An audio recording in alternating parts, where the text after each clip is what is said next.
Welcome back to Clarity Convos for Wedding Pros podcast. I'm your host, Aislinn, and in today's episode, I'm actually going to be answering one of my SAP clients' questions that I think is going to be so incredibly helpful for you guys to hear. So, one of my Success Accelerator program clients came in and asked this question as we were going into wedding season. She said, "I get super bogged down with editing," which makes sense. We've all been there. And when I get super bogged down with editing, I feel like I'm in a quote unquote hole and I have very little motivation to post regularly on Instagram. It's not so much coming up with the content, etc., but the motivation to actually post and engage with the platform. It very much feels like a chore to me in these seasons of busy, and I'm wondering how to strategically take care of it weekly rather than spending so much time thinking about content ideas, what images share, etc. I love this question so much, and the very first thing I did was I pointed her to the program Content Mastery that I give to my SAP clients, and it's specifically to help wedding professionals with content. Because I remember when I was a wedding professional, I didn't struggle with content because I've always kind of been on social media, but I did struggle during busy season to stay consistent with engaging with the type of people that I wanted to engage with. And so I created a course that my SAP clients get access to. It's also something that I sell separately. I created this course that essentially takes you through what to post on your stories, what to post on your feed, and then also how to optimize your bio and optimize like what you're doing on social media so that you are using it in a way that's more efficient than how most people in the wedding industry have learned how to use social media. So as far as the tips and the things that I actually told my client, there's a lot of different things that we talked about. Because she is a client of mine, we had a very long conversation. I think it was probably 97 replies back and forth inside of Slack. We had a long conversation and I really got into systems with her, got into templates with her, and kind of was checking to see what's your actual process here.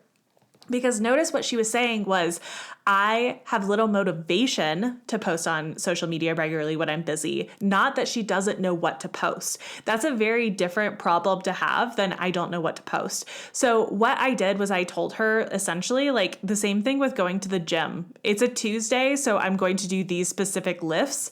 It's the same thing with content. We can create these kind of regular things that we do with our content. That doesn't go away just because it's busy season. So with that, what I want you to be thinking about and the things that I gave her to go do for her social media during busy season is I want you to reuse your old post. So this was the advice I gave her. I said, I want you to go into your data analytics inside of Instagram. I want you to look at your stories. I want you to look at your feed posts and your reels. And I want you to find what are the pieces of content that resonated the most with your audience. So the way that we find this metric is we go into data analytics inside of Instagram, and we are going to look at all three of these. We're going to look at stories, we're going to look at your feed posts, and we're going to look at reels. We don't necessarily care about reach because that's the algorithm. We cannot really control that. But what we do care about is post engagement or post interaction. That's one of the metrics that we care about. One of the other metrics that we care about in stories specifically is back. So it's a metric that you can pull up inside of the analytics, and it says just back, that's the name of this one. And what that means is that when somebody was watching your stories, they were going through your stories and it was too fast for them to read or too fast for them to look at what they wanted to look at. And so they hit the back button to go back to the previous slide. So why we want to know that metric is because that metric is going to tell us what people were actually interested in pausing their scroll to look at. So that's a really great metric. So for me personally, whenever I share super personal stuff, or I share my house, or I share this is how I see the world kind of stuff, that typically gets a back on Instagram stories. So it helps me to know exactly what my audience wants to hear more of from me so that I can make sure that I am getting the most amount of engagement that I can possibly get by sharing things that my audience cares about. So first thing you want to do is reuse your old posts, reuse your old stories. If you posted something 6 months ago or a year ago or even a year and a half ago and it got a lot of engagement, you are absolutely welcome to reuse that post. And same thing with stories, same thing with reels. I actually have a reel that I've shared probably 3 or 4 times at this point, and it says something along the lines of share what makes you different, or sell what makes you different, not what makes you the same. I literally have posted this thing 3 times. Every single time I post it, it gets good engagement and it gets pushed out in the algorithm. The reason why is because it's something that matters to my clients. It's something that matters to my community. So you have posts like this. You just haven't looked at them in a while. So I want you to go into your data analytics and I want you to reuse old posts when you're in busy season. Because when you're in busy season, you need to be using less bandwidth on the things that still matter because it's a money generating activity, but you don't need to be using all of your bandwidth because your bandwidth is going towards other things. So the next thing I told her was I want her to engage for just 10 to 20 minutes a day. So you can literally set a timer. Even if you only post and then you're not on it the rest of the day, I want you to set a timer for 10 minutes and I want you to go into your followers and I want you to engage with the people that you want to engage with. So for me, if I was a wedding photographer, this might look like my vendor referral partners. You can even put these people on a close friends list so that it's really easy to go find them and it's really easy to go engage with them. You can go into their DMs and you can say, hey, just thinking about you, how's wedding season going? Or if they have a really good story up, you can engage with that story. I just want you to be engaging for 10 minutes a day. I think we all get in our heads way too often about how much we need to be engaging. Oh, I need to be on Instagram for 10 hours today. No. 10 minutes. 10 minutes is all I'm asking, Monday through Friday. It doesn't even have to be the whole week. So the next thing I want you guys to hear during busy season, if content is really freaking you out or content is really weighing you down, it is okay for you to post one image. Not everything needs to be a carousel of 10 images. Not everything needs to be a reel that you spent hours working on. Not everything needs to be 20 set of story slides for sneak peeks. You guys are overcomplicating this. It is okay for you to post one image. What's not okay is to post one image every single time and your caption is just, it's all in the details, or glittering gold, or champagne towers. That no one is going to engage with that because that could literally have been written by an AI bot. They want to engage with humans. They want to engage with people. They want to engage with brands that get them. So it is okay during busy season for you to post just one image. One of the things that I'm just going to go off on a tangent here for a second. It bothers me so much when I go to a wedding professional's page and they have not posted for 6 months or they haven't posted for 2 years. And I'm like, are you still in business? I have no idea. I'm not even your ideal client. And I'm going to your page and I'm asking that question. Imagine what your ideal vendor partners and ideal clients are thinking when they come to your page and they're like, oh, well, she last posted 4 months ago and she said she was really busy. Does that mean that she's still in business or does that mean that she's done? I don't know. I can't tell. So I want you guys to post at least a few times a week, commit to 3 times a week posting.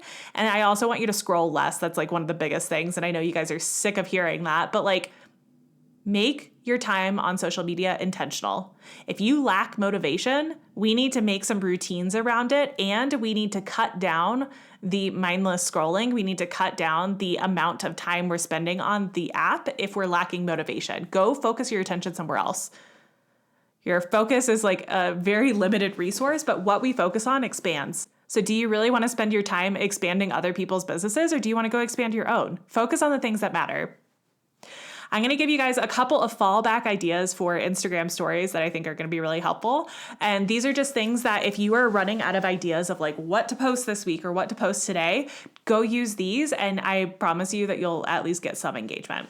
So the first one is, here's what I'm looking forward to for fall weddings or spring weddings or winter weddings or wherever, whatever season you're going into. Generally, when people talk about busy season, it's going to be the fall. So here's what I'm looking forward to for fall weddings. And you can talk about I'm looking forward to seeing my clients. We've spent so long doing the planning process. I'm excited to actually see them. I'm looking forward to whatever. This is a really great way. You can also tag your other vendor partners. You can tag the venues that you're going to. You can tag your clients. It's just a really great way to engage, but it also shows that you are excited about what's coming up in your business. So the next idea for fallback ideas is going to be, I was thinking recently about how far I've come with X topic. So I love this one because people love to know who you are, who you serve, what you stand for, what your mission is, what your values are. They want to know like the person behind the brand. So it's really cool when you can think or when you can say something like, I've recently been thinking about how far I've come as a wedding photographer. I've been doing this for 10 years. And here's all the things that I've learned over the years that have really just helped me like grow so much. You could do that, and you're going to probably get a lot of engagement from vendors, not necessarily your clients. But if you have clients who are on social media and they like to hype you up, like you might get some of that too. So this is a really great one just to kind of like show people where you are and where you're going. So you can also do, I've really been thinking recently about how far I've come with X topic, and here's where I'm going from there. I've really been thinking recently about how far I've come with film photography. And I am so excited to be introducing a brand new type of film into my workflow starting this fall. And I'm excited to work with my vendor partners on this and work with my clients on this. So the next fallback idea is who is going to X event. So if you are part of your local community, you're maybe part of WIPA, you're maybe part of like some of the local community, like photography groups, whatever it is, you can ask in your stories, like with a little question box, who's going to this event? DM me. And what this is going to do is this is going to allow you to connect with your audience, but it's also going to show that you are going to these community events, that you are like showing up in these spaces. And it's just going to show that like you want to know who's going. And I think that's a really fun way to kind of engage with your community. And also like, it's nice when you walk into a room and you already know that people are going to be there that you know. And then the final fallback idea I have for you guys is I'm curious what content you love to see most from me. So this is a really great poll that you can throw up like whenever you want to, like especially during busy season, because it's going to get engagement, but it also just allows you to kind of connect with your audience better and ask them like, hey, what do you guys want to see from me? Do you want to see more weddings? Do you want to see education? Do you want to see behind the scenes? Do you want to see our vacations? Like, what do you want to see from us so that like I can produce more content like that? So it kind of makes your audience feel like they have a little bit more say in what you're posting. And that's always a really fun thing for your community. So this question was such a great question. I had a really long conversation with my client about it, and she like took what we talked about and like has definitely been able to actually like go and post on Instagram without having to rely on motivation, because she's relying on systems, she's relying on processes, she's relying on the templates that she has. She's not making it overcomplicated. So I hope that this was helpful for you as you go into busy season, or maybe you're already in busy season, and just kind of giving you these permission slips of it's okay to post one image. You just have to do 10 minutes of engagement. It's okay to post like old stuff. Like it's okay to look at your analytics and see what your audience wants from you. I really want you to just kind of take some of the weight off of social media being something that has to be heavy. All right, my friends, I will see you guys on the next episode. Again, if you found this helpful, a review is always appreciated. You can always send me a DM on Instagram at Aislinn Coaching and say hello, that you love this episode. And I will see you guys on the next one.